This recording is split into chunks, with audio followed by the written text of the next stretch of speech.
Jadi dia komandan batalion, aku salah satu komandan kopinya. Mungkin kira-kira pertanyaan kami, sehingga gue dekah gue hampir 35 tahun kami candan. Mungkin kira-kira. Jadi gue pensiun, Pak Prabowo bebas politik, jadi kami minggu gabung dari partai politik Gerindra. Ya, perkenalan Mas Akunari, jadi kebetulan memang mereka waktu masih di tengah labor politik kurang mengenal kita masyarakat Karo umum nah begitu. Jadi endang go belakangan ini setelah aku aktif di politik, jadi go piga-piga kami buat acara ngopi bareng.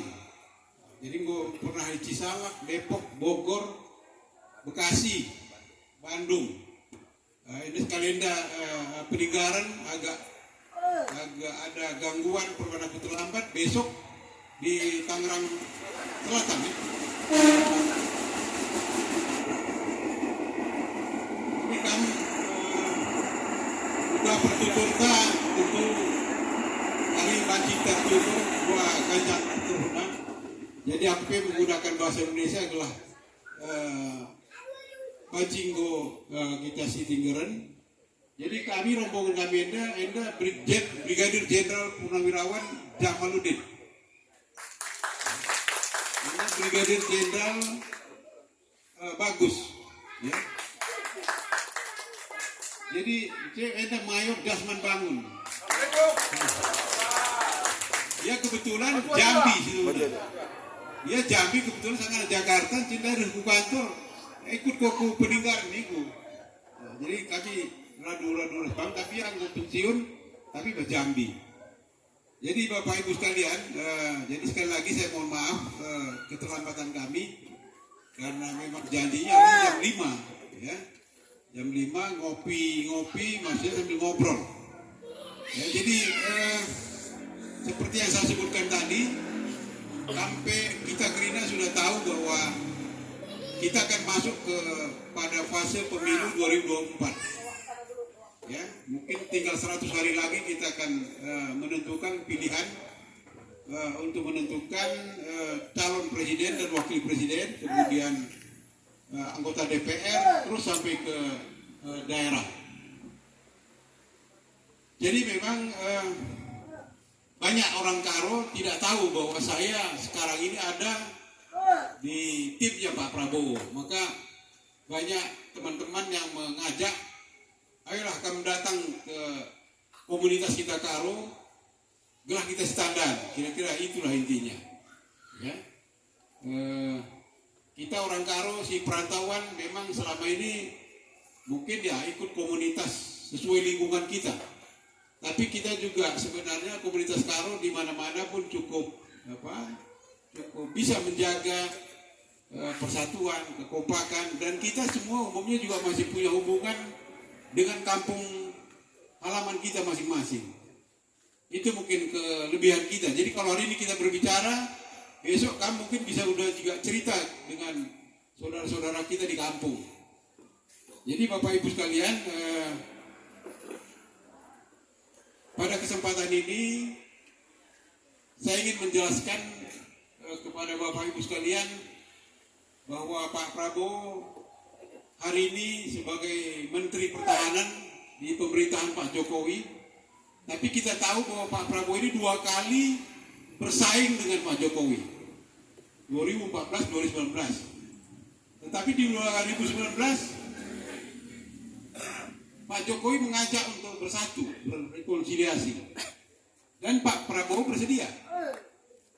Jadi hari ini kita lihat orang yang tadinya bersaing, berkompetisi, sekarang bersatu. Satu sebagai kepala negara, presiden, satu sebagai menterinya, pembantunya.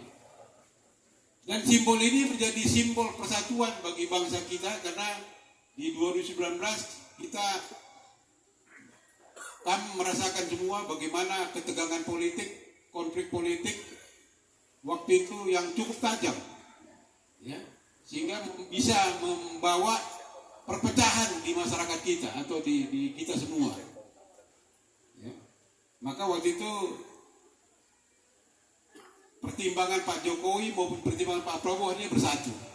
Dan buahnya hari ini kita bisa merasakan kita masih sebagai negara yang damai, tenang, dan pandemi COVID kemarin bisa kita lalui karena pemerintahan kita stabil. Pemerintahan kita bisa bekerja, akibatnya COVID itu bisa kita atasi, kira-kira begitu.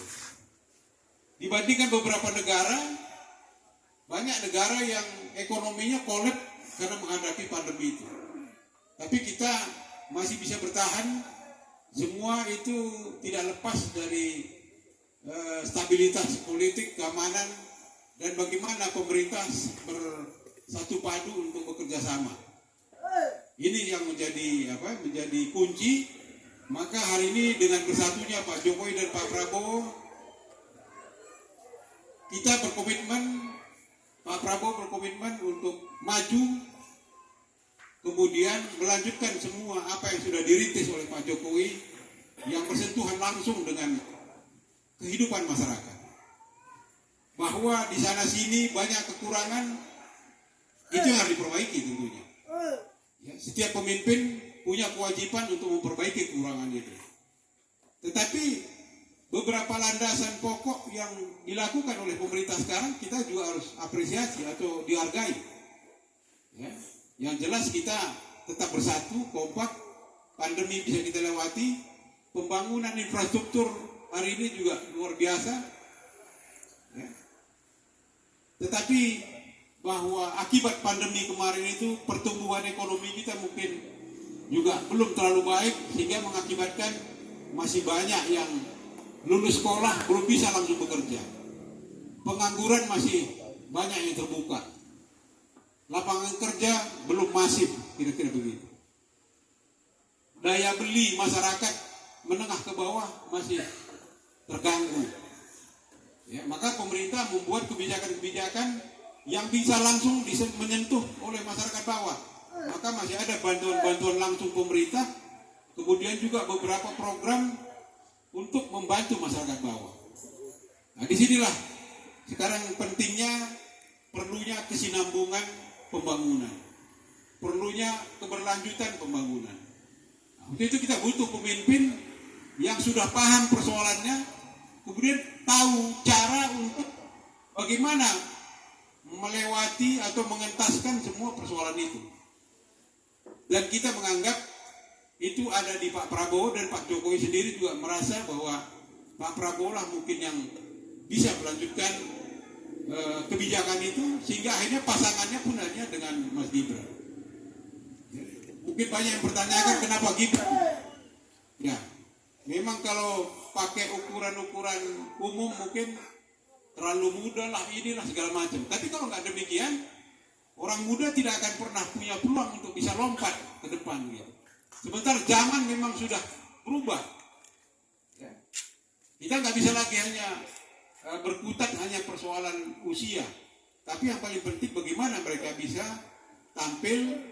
Ya, kita tahu hari ini Pak Jokowi putra-putrinya semua yang kita tahu tidak pernah ada bermasalah. Mereka diberi kesempatan, mereka juga memimpin dengan baik. Walaupun mungkin skalanya baru wali kota. Ya, tapi untuk lompatan itu diharapkan kombinasi antara Pak Prabowo dan Gibran ini akan menjadi simbol orang yang berpengalaman, yang punya karakter kepemimpinan, baik di militer maupun di politik, bersatu dengan anak muda yang masih, boleh dari kita masih pengalaman memang belum terlalu banyak, tapi inovasinya sudah ada. Ya, hatinya baik, ya, kemauan dia kuat. Jadi kombinasi ini yang harus kita bangun, sehingga kita harapkan maka 2024 pergantian kepemimpinan itu akan lebih baik. Ya, sehingga tidak ada gejolak, kita tetap damai, tapi pembangunan bisa kita lanjutkan. Itu kira-kira intinya yang ingin saya sampaikan. Jadi sekali lagi, karena waktu memang kita bertemu, berbincang-bincang ini sudah jadi sangat terbatas. Tapi apapun itu, saya sangat menghargai bahwa kamu Kerina tetap menunggu kehadiran saya. Ya. Karena tadi pun sebenarnya saya terlambat itu bukan karena sesuatu hal, tapi tiba-tiba beliau minta kami semua tadi berkumpul gitu, semua timnya. Pak Prabowo langsung tadi yang memimpin kami rapat. Jadi dari rumahnya di Kertanegara tadi langsung saya kemari. Jadi bukan karena macet bla bla, enggak. Memang kami rapat. Jadi ini sekali lagi saya mohon maaf. Maka mari kita menyatukan sikap, menyatukan pikiran, bagaimana agar orang Karo pada kesempatan 2024 ini bisa tampil. Ya, untuk itu perlu kita bersatu. Ya, karena kita tidak bisa akan tampil di tingkat nasional kalau kita tidak bersatu. Bahwa ada perbedaan-perbedaan, ada punya aspirasi ke partai ini, partai A, B, C, nggak ada masalah.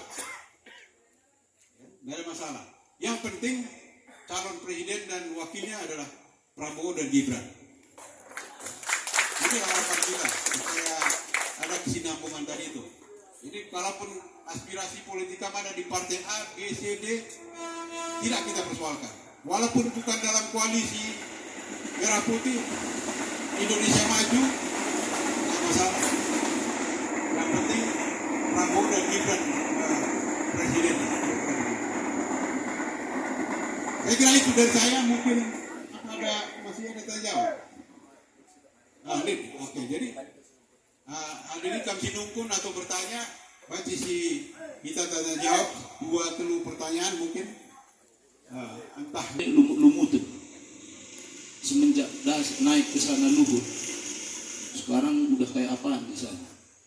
Itu maka ya mudah-mudahan Pak Musa bangun inilah Luhutnya kita kalahkan. Mudah-mudahan. Ya, maka dai ngungrana laki. Maka belas kamu sada persada dari kesempatan Pak Musa. Mungkin dia bukan jadi presiden tak Pak Musa pilihan dan sebegitu undang budaya.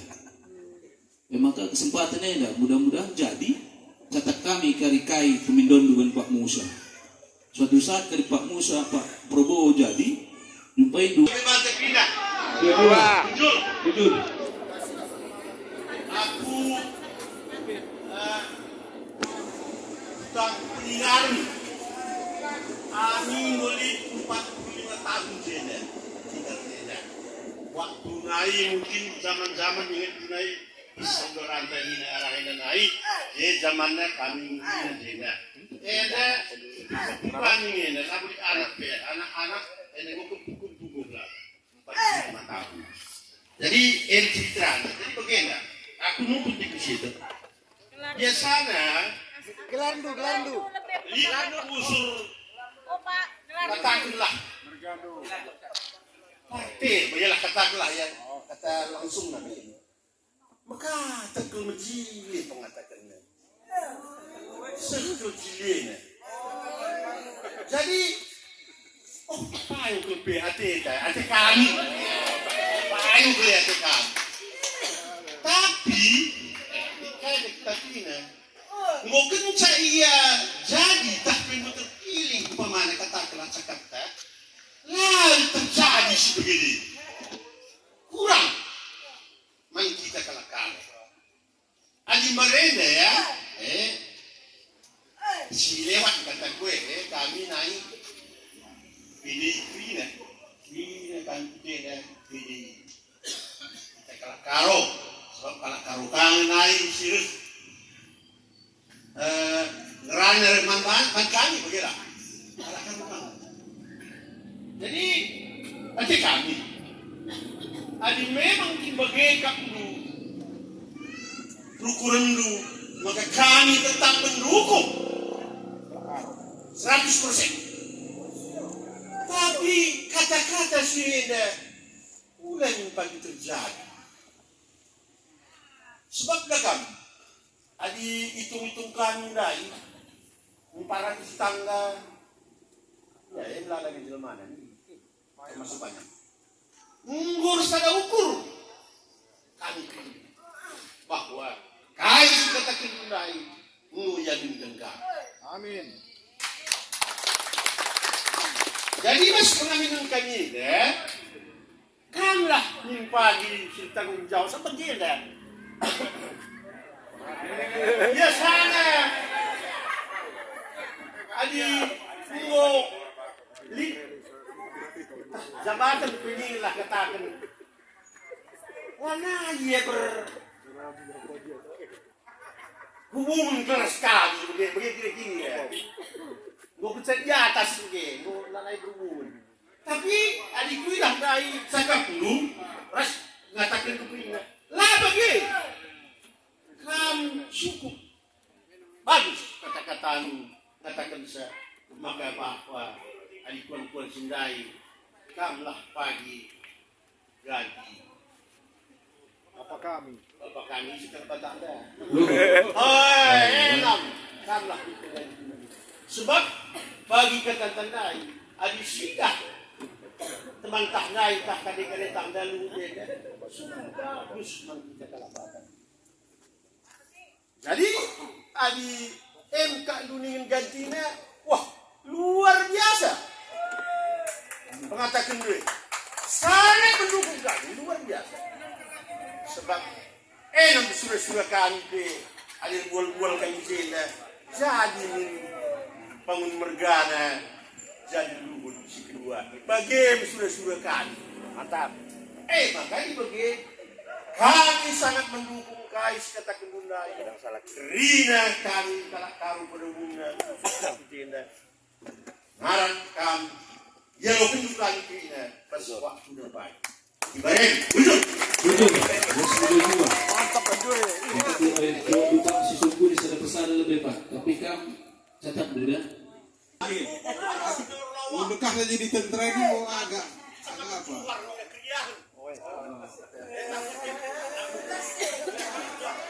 Oh juga. Tapi penampilan itu matang nih. Kita kami uruk-uruk lagi. Terus nari dah kudas lagi. Maka ya. Oh bintang pria kan maka ada bintang pria kamu kali buku kami lah. Nah, saat ini karo bintang pria nang kapan? Jadi kamu kali buku bagi. Harus sukses lah Pak Prabowo bagi peninggalan ini. Jadi bujur aku katakan Bandung kali buku kami tadi. Jadi memang dengan berubahnya sistem politik memang persoalan-persoalan yang kami sampaikan tadi itu nggak bisa dihindari memang.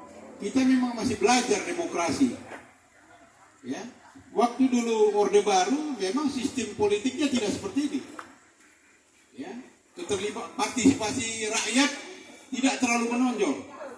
Sehingga pergantian pemimpin itu top down dari atas ke bawah. Ada plus minusnya. Karena dulu gejolak G30S mungkin itu bagus untuk menjaga stabilitas, kemudian pembangunan bisa dirancang gitu. Tapi ke depan makin maju kita, makin terdidik rakyat kita juga merasa bahwa sistem itu terlalu terkekang bagi masyarakat. Sehingga akhirnya mulai muncul pendapat, pemikiran kita harus kembali demokrasi langsung, kira-kira begitu. Demokrasi langsung seperti sekarang ini ada risikonya, ya kan? Siapapun yang mau maju mencalonkan diri, dia harus memperkenalkan diri, dia harus jual kecap akhirnya. Nah, jual kecap ini semua kecapnya nomor 1, kan begitu jadinya. Nah, cilakanya kita berdemokrasi, tapi perut kita masih lapar. Akhirnya siapa yang ngasih makan, itulah kita ikut. Padahal dia ngasih makan cuma sekali doang. Setelah itu dia pergi, nggak pernah datang-datang lagi, kan bilang tadi itu. Nah, ini memang persoalan semua orang negara yang lagi membangun sistem politik begini, memang dia perlu proses panjang. Amerika bisa seperti sekarang karena udah 300 tahun dia demokrasi seperti sekarang. Nah, kita kan baru 2 periode ini langsung Pak SBY dan Pak Jokowi. Sebelumnya tidak rakyat langsung yang memilih. Nah, ini memang nggak bisa kita hindari. Tetapi harusnya sekalipun demokrasi langsung, kalau yang kita pilih itu memang benar-benar yang terbaik, harusnya tidak seperti itu. Nah, tapi rakyat kita karena masih kekurangan tuh, ada yang ngasih beras, ngasih sembako, ya inilah yang baik ini. Ya kan? Tapi besok ada ngasih amplop lagi, ini mungkin yang baik ini. Ada pilihan itu tidak rasional, tidak semua berdasarkan hati, tapi terpengaruh ke sana kemari, kira-kira begitu. Tapi oke, nggak ada masalah. Tapi hari ini kan kita bisa melihat juga Pak Jokowi, dia pilihan rakyat, tapi dia juga mencoba untuk menunjukkan bahwa pilihan rakyat itu tetap yang terbaik. Ya, tapi kalau anggota dewan memang masih persoalan memang, ya, karena partai politik sepertinya hanya butuh saat-saat menjelang pemilihan saja. Seperti kami bilang tadi, dulu mungkin berdatangan, tapi nanti setelah pemilu selesai sudah nggak pernah kelihatan lagi, misalnya seperti itu. Ini memang persoalan.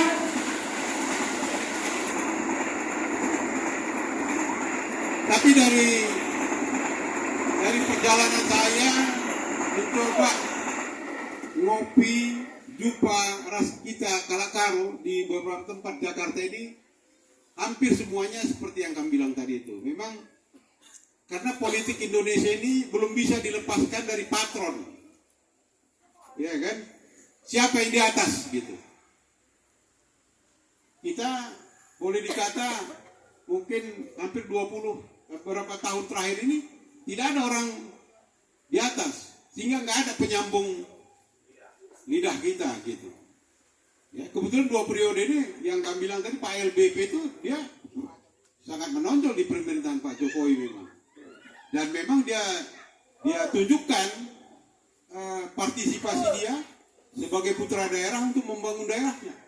Hingga perkembangan di Toba kita lihat, Samosir luar biasa.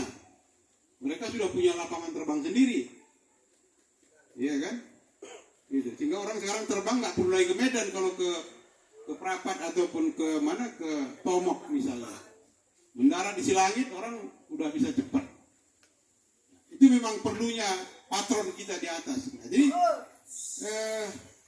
harapan saya pun sebenarnya selain mengenalkan Pak Prabowo tadi itu, justru itu sebenarnya. Ya, karena saya kebetulan salah satu yang ada di lingkaran beliau, ya harapan kita partisipasi politik orang Karo ke depan bisa tersalurkan, ada penyambungnya, kira-kira begitu. Itulah harapan kita semua. Walaupun saya nggak bisa menjanjikan saya akan jadi ini, jadi itu, enggak. Tapi karena memang kami ada di tim itu, saya kebetulan dekat dengan beliau, kami dulu sama-sama tugas sebagai tentara ke Timur Timur, ke Papua, dalam suasana yang susah, sama-sama gitu. Dia waktu itu memang anak pejabat, dia waktu itu menantu Pak Harto, tapi dia mimpin tugas operasi di Timur Timur, di Papua. Ya, jadi bukan tugas yang enak, yang berisiko. Ya, hari ini pun kalau kami lihat Pak Prabowo mulai pincang-pincang itu pun karena kakinya dulu memang patah karena tugas. Ya, bukan tabrakan gitu. Tapi memang patah karena tugas. Ya, hari ini mungkin pen, karena dulu dipasang pen, mungkin di pen itu sekarang karena aktivitas atau usia, ini mulai terasa, kira-kira begitu. Jadi kalau kami lihat di televisi kadang-kadang, ya itu pengabdian. Tentara itu pengabdian seperti itu. Selama napasnya masih ada, dia terus berjuang, kira-kira begitu. Jadi seharusnya dia agak pincang-pincang itu justru harus kita melihat, dia pincang itu karena berkorban untuk negaranya. Jadi yang sekarang makanya kenapa kita mendorong beliau, karena beliau lah yang kita anggap hari ini bisa punya kemampuan, dan dia sekarang menunjukkan sebagai menteri dia juga bisa bekerja dengan Pak Jokowi, dan Kementerian Pertahanan kita pun hari ini bisa membangun pertahanan kita yang lebih baik. Itu kira-kira tanggapan saya terhadap pertanyaan kamu tadi. Jadi mudah-mudahan kita berdoa saya tidak mengecewakan kamu. Amin. Itulah harapan kita semua, ya. Karena semua orang Karo yang saya temui, semua harapannya itu, ya, kampung halaman kita, ya kan, Tanah Karo, Cimalem, ya kan, potensinya adalah pertanian dan pariwisata. Tapi orang sekarang jalan dari Medan ke Brastagi bisa 3-4 jam. Iya kan? Dulu zaman saya SMP di Medan, mungkin ke mana, ke Brastagi itu 40 menit udah sampai. Jadi orang bisa pulang pergi, mau makan siang di gunung, sorenya pulang gitu. Sekarang nggak bisa. Nah, bisa kita kemalaman di jalan karena macet. Nah, daerah wisata kalau seperti itu ya orang tidak akan menyenangi. Ya. Nah, pertanian Tanah Karo dari dulu yang kita makan jeruk kampung kita seperti ini. Nggak pernah ada industri minuman di Tanah Karo yang bahan bakunya jeruk markisah misalnya. Artinya nggak ada peningkatan apa-apa. Jadi petani kita di Tanah Karo ya pendapatan dia dari jeruk ya seperti itu aja dari tahun ke tahun. Tidak berkembang. Nah ini memang persoalan kita. Sementara hari ini kita tahu banyak anak-anak muda orang Karo nggak melanjut sekolah atau nggak dapat pekerjaan kembali ke kampung. Maka sekarang kampung-kampung di Tanah Karo banyak anak-anak muda yang bagus-bagus mungkin bekerja, berladang, berkeluarga. Tapi yang parah itu sekarang adalah berkembangnya kriminalitas di kampung. Narkoba, kemudian judi. Ya, jadi bisa kebayang, udah pendapatan di kampung rendah, main judi. Sudah nganggur, narkoba. Ya, jadi memang tantangannya berat. Jadi itu memang bukan hanya di Tanah Karo, tapi untuk Sumatera Utara, Tanah Karo nomor 1. Ini memang jadi persoalannya. Jadi sekali lagi bujurlah, kukatakan Mankam Gerindra. Jadi saya pun setelah bertemu dengan komunitas-komunitas Karo, saya juga merasa bahwa setelah di politik ini ternyata mengabdi kepada rakyat itu, di politik itu justru sebenarnya lebih konkret. Memang di tentara dulu kami mengabdi, bertaruh nyawa untuk negara memang. Tapi yang kita atur, kita ini hanya anak buah kita. Tapi kalau di politik seperti harus kita datangi satu-satu. Maka saya bilang dengan Pak Prabowo, Pak, saya tidak mencalonkan diri jadi calon legislatif. Saya lebih baik sekarang fokus bersama-sama Bapak untuk memperjuangkan Bapak bisa jadi presiden. Maka saya akhirnya tidak bisa dilepaskan kemana-mana sama beliau. Ya, jadi saya nggak mencalonkan diri jadi anggota DPR atau apapun. Pokoknya fokus. Jadi ada kesempatan komunitas Karo sekarang kita temuin untuk mendengarkan aspirasi dan menyatukan sikap. Kalau orang Karo bilang agar kita siangkan. Kalau kali kita orang Karo, lah siangkan terus. Jadi nggak paham atau nakam maksudku. Siangkan eda. Kita bahasa Karo siangkan itu dalam artinya. Ya kan? Mau kita siangkan? Nah, itu dalam artinya. Nah, itulah janji orang Karo itu. Ya, siangkan. Jadi mudah-mudahan dengan kehadiran saya di sini, saya juga selama di Jakarta baru sekali ini ke daerah sini. Nah, coba. Iya kan? Saya dulu asrama saya waktu masih dinas sama beliau di Cilodong yang ke arah Cibinong itu. Ya, sehingga ini banyaknya ke arah Bogor, ke arah sini malah. Nggak pernah saya. Baru kali ini. Udah gitu malam lagi, terlambat lagi. Ya, itulah kira-kira. Ya, sekali lagi bujur melala atas partisipasi Ukraina, go berengi, go malam.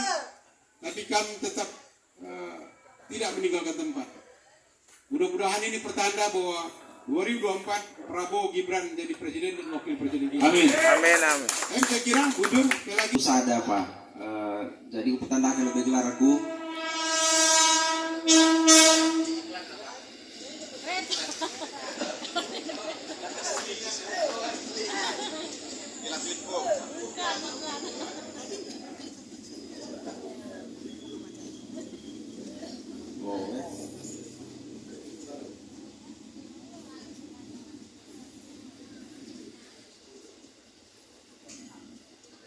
Ya, pertandaan gelar aku Pak. gelarku Petrus Perangin Angin. Aku pela bondoh ku aku Tandunari, aku Jina Bunari. Oh aku Perangin Angin Jinabun. Jadi tapi aku belum singar laut tiga binanga. Mengenai profil lu mau dekah mengikuti pak, mulai kam komandan Koren Nari, Bas Haji Suryanata Kusuma, memang pak.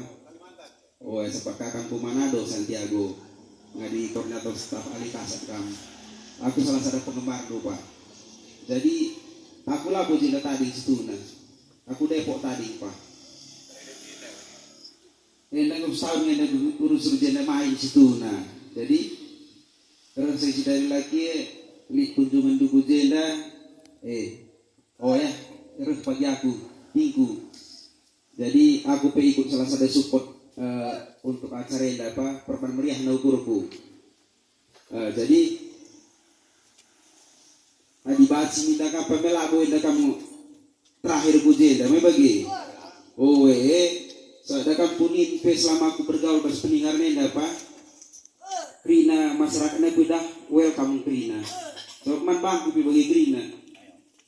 Welcome Rina. Jadi pas aku pribadi tergelembung ngecakap kade-kade tersebut tinggal nenda. Kau takkan man bandu pengalaman bahasa aku.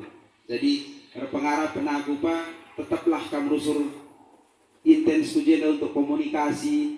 Hari waktu lu kunjungan tetap si jaga silaturahmi pengarah aku kai surah-surah atau pengikirina jadi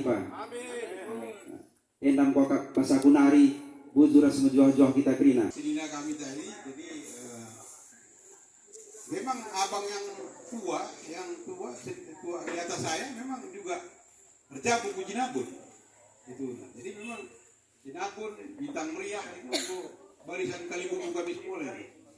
Jadi bujur tadi pun lagi saya tanya peninggaran ini ternyata memang orang Karo yang ngasih nama kan gitu. Nama. Jadi karena peninggaran. Jadi orang minta kalau Karo peninggaran. Peninggaran. Oh mau jadi berani jadi peninggaran.